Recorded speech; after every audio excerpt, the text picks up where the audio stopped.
शेतकरी मित्रांनो नमस्कार. गन्ना मास्टरच्या यूट्यूब चॅनलमध्ये आपल्या सर्व शेतकरी मित्रांचं स्वागत आहे. आत्ताचा हा जर हंगाम बघितला तर या हंगामात शेतकऱ्यांना एक समस्या भेडसावत आहे, ती तुरे येण्याची. आणि बऱ्याच पोस्ट खाली, बऱ्याच व्हिडिओ खाली शेतकरी कमेंट टाकत आहेत की तुरे येण्याची कारणं काय आहेत, तुरं आल्यावर काय नुकसान होते. तर हीच सगळी माहिती आपण या आजच्या व्हिडिओमध्ये पाहणार आहोत. नमस्कार, मी डॉक्टर अंकुश चोरमुले, संचालक गन्ना मास्टर. मित्रांनो, तुरे येण्यामागं सगळा जर काय बघितलं तर त्याच्यामध्ये वातावरणावर हे अवलंबून आहे. उसाला तुरे कधी येणार, उसाला तुरे किती प्रमाणात येणार, हे वातावरणावर अवलंबून आहे. त्याचसोबत तुम्ही वापरत असलेली उसाची जात कुठली आहे तर त्या जातीवर अवलंबून आहे. मित्रांनो, एक गोष्ट लक्षात घ्या. आत्ता आपण माझा जो खोडव्याचा प्लॉट आता पाहताय, ह्या प्लॉटची तोडणी मे महिन्यामध्ये झालेली आहे. आणि म्हणजे मे महिन्यामध्येच आपण ऊस ठेवला, खोडवं ठेवलं. तर मे महिन्यामध्ये ठेवलेल्या खोडव्याला आत्ता ह्या डिसेंबर महिन्यामध्ये तुरं यायला चालू झालेत. तर हे कशामुळं? मग मे महिन्यात ऊसाची लागण जर केली तर तिला तुरा येणार का? 100% येणार. त्यासाठी ऊसाचा हंगाम अतिशय महत्त्वाचा आहे. आपण सांगतो 15 जानेवारी नंतरच ऊसाची लागवड करा. 15 जानेवारीच्या आधी जर ऊसाची आपण लागवड केली तर तुम्ही लक्षात घ्या, तुरा येण्याचं प्रमाण का वाढतं? ऑगस्ट सप्टेंबर महिन्यापर्यंत, समजा मे महिन्यात, एप्रिल महिन्यात जर आपण लागवड केली तर ऑगस्ट ते सप्टेंबर या महिन्यापर्यंत 3 ते 4 कांड्यावर तुमचा ऊस येतो. आणि या अवस्थेत जर तुमचा ऊस 3 ते 4 कांड्यावर असेल तर हमखास तुमच्या ऊसाला डिसेंबर महिन्यामध्ये तुरा येणार. पण तोच जर ऊसाची लागवड आपण 15 जून नंतर केली असेल तर त्या लागणीला तुरा येत नाही. ही महत्त्वाची गोष्ट लक्षात घ्या. आता तुरा येण्याचे सगळ्यात महत्त्वाचे कारण काय? दिवसातला आणि रात्रीच्या तापमानातला फरक हा तुरा येण्याला सगळ्यात जास्त कारणीभूत आहे. म्हणजे काय? रात्रीचं तापमान जर तुम्ही बघितलं तर 22-23 डिग्री असेल, दिवसाचं तापमान जर 26 ते 28 डिग्री सेल्सिअसपर्यंत असेल, तुमच्या हवेमध्ये आर्द्रता 90% असेल, जवळपास सूर्यप्रकाशाचा कालावधी 12 ते 12.5 तासाचा असेल.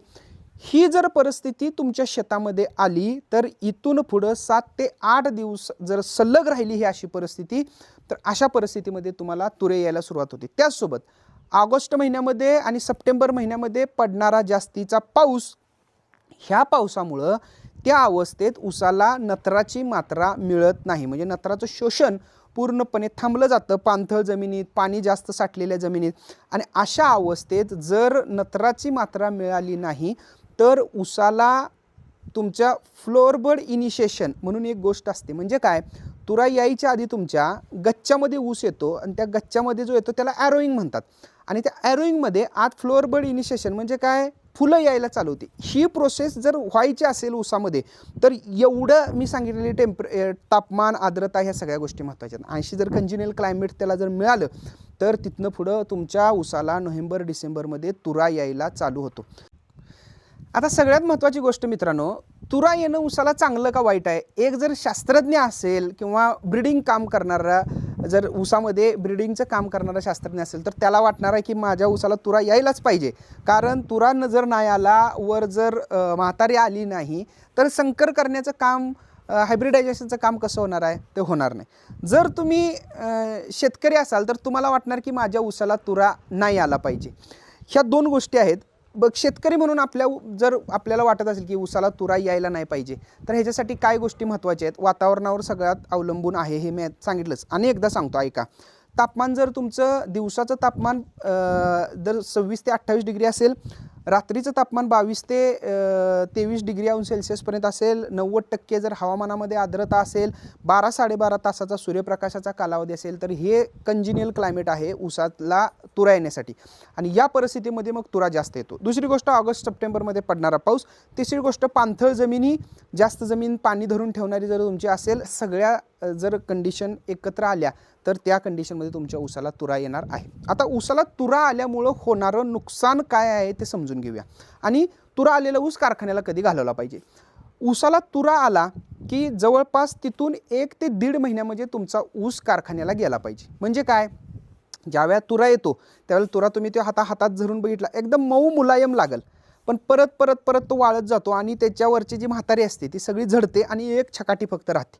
अशी जर परिस्थिती आली तर त्यावेळेला तुमच्या ऊसामध्ये फायबरचं प्रमाण वाढायला लागतं, रसाची क्वालिटी मिळत नाही, रस पूर्णपणे कमी होऊन जातो, मधनं दशी पडायला चालू होते. ऊसामध्ये असते आपल्या सुक्रोज नावाची साखर, त्या सुक्रोज साखरेचं विघटन होऊन ग्लुकोज आणि फ्रुक्टोज या 2 साखरेमध्ये त्याचं रूपांतर होतं आणि आपल्याला वजन ऊसाचं मिळत नाही. एकतर फायबर वाढतो, एकतर दशी पडते आणि ग्लुकोज आणि फ्रुक्टोजमध्ये सुक्रोजचं रूपांतर होतं. ह्याच्यामुळं काय होतं, ऊसाला वजन मिळत नाही. तर आता 86 हे झाले ऊसाला तुरा आल्यामुळं तोटे. मग कारखान्याला ऊस कधी घालवला पाहिजे?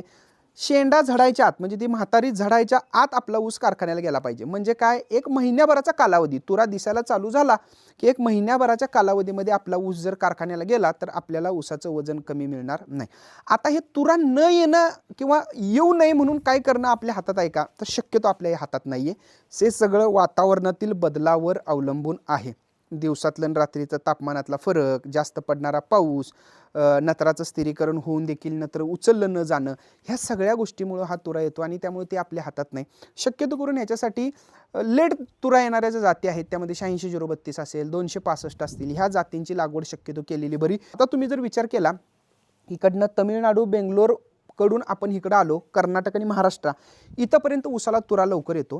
पण इथनं वर ज्या वेळेला तुम्ही जाता महाराष्ट्रापासून वर उत्तरेकडं, तर त्यावेळेला तिकडं तुरा तुम्हाला ऊसाला कमी आलेला आणि लेट आलेला दिसतो, पण आपल्याकडं तो लवकर येतो. ह्याचं महत्त्वाचं कारणच आपल्याकडं असणारा वातावरणातील बदल म्हणा किंवा जो पाऊस जास्त काळ पडतो, तर ते सगळ्यात महत्त्वाचे कारणं आहेत. तर ही सगळी झाली तुरा येण्याची कारणं. उपाय त्याच्यावर शक्यतो करून काय करता येत नाही. त्यामुळे तुरा न येणं न येण्यासाठी उपाय काय करणं हे काय आपल्या हातात नाहीत. फक्त ही माहिती आपल्याला असावी, तुरा ऊसाला काय येतो, आला तर नुकसान काय होतं, कारखान्याला कधी घालवलं पाहिजे. 10,000 एकसारखी जात 12 महिन्यातच पूर्ण तुरा टाकून देते. तुम्ही आडसाली हंगामातल्या जातीला तुरा बघा, आडसाली हंगामातली जात आपण लागवड करतो जून-जुलै महिन्यामध्ये, घालवतो पुढच्या नोव्हेंबरला, तरी तुरा येत नाही. कारण का, जे मी मगाशी सांगितलं फ्लॉवर बर्ड इनिशिएशन ही जी प्रोसेस आहे, ही प्रोसेस यायला कंजिनियल क्लायमेट लागतं आणि ऊसाचं वय तेवढं पाहिजे. जवळपास 4 ते 5 कांड्यावर ऑगस्ट-सप्टेंबरमध्ये ऊस पाहिजे. आडसाली हंगामातला ऊस या दरम्यान एवढ्या वयाचा नसतो, पण जर अलीकडे लागवड केली असेल तर ऊस त्या वयाचा असतो. आता आपल्या खोडव्याला तुरा येण्याचं सगळ्यात महत्त्वाचं कारण बघा, मे महिन्यात ऊस तोडला, बरोबर त्या कालावधीमध्ये कांडीवर ऊस होता, त्याला एन्व्हायरमेंट व्यवस्थित मिळाला आणि असा पण खोडवा आधीच मॅच्युअर होतो. त्यामुळं आता 7-8 महिन्यामध्येच आपल्या ऊसाला तुरा यायला चालू झाला. आता तो कारखान्याला घालवल्याशिवाय आपल्याकडे पर्याय नाही. ही सगळी कारणं समजून घ्या आणि त्यानुसार नियोजन करा. ऊसाच्या तुऱ्याच्या बाबतीत अजून काही जर आपल्या समस्या असतील तर जरूर विचारा. अधिक माहितीसाठी आपलं हे यूट्यूबचं चॅनल जरूर सबस्क्राईब करा. बेल आयकॉन दाबून ठेवा, म्हणजे तुम्हाला नवीन टाकलेले व्हिडिओ सगळे आपल्याला पाहायला मिळतील.